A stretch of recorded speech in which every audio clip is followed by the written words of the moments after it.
અમદાવાદમાં પોતાની વાછરડીની સારવાર કરાવવા ગાયે દોડી દોડીને એનિમલ ઇમરજન્સી વાનનો રસ્તો રોક્યો હતો। જી હા, 8 ઓક્ટોબરે વટામણ રોડ પર આ ગાયે 1962 ઇમરજન્સી વાનને જોઈ તરત જ તેની પાસે દોડી જઈ તેની ભાષામાં આજીજી કરી હતી।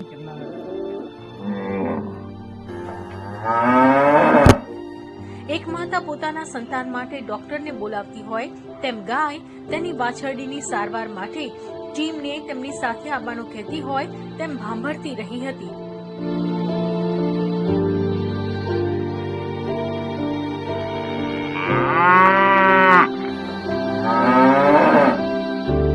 વાનનો સ્ટાફ પણ 2 દિવસ પહેલા જ વાછરડીની સારવાર કરીને ગયો હોવાથી તેઓ આ ગાયની વાછરડી પ્રત્યેના પ્રેમને સમજી ગયો।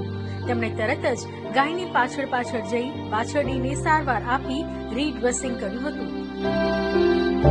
ફરી રૂટીન વિલેજ વિઝિટ દરમિયાન પણ આ જ ઘટનાક્રમનું 10 ઓક્ટોબરના રોજ પુનરાવર્તન થયું અને સ્ટાફે વાછરડીનું રીડ્રેસિંગ કર્યું।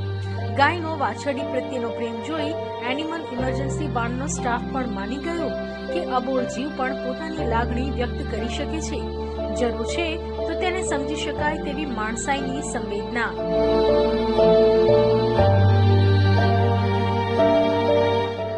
1962 ટીમના પ્રયાસો બાદ હાલ આ ગાય માતા અને વાછરડીને ગામના જ એક પશુપાલકના વાડામાં આશ્રય આપવામાં આવ્યો છે।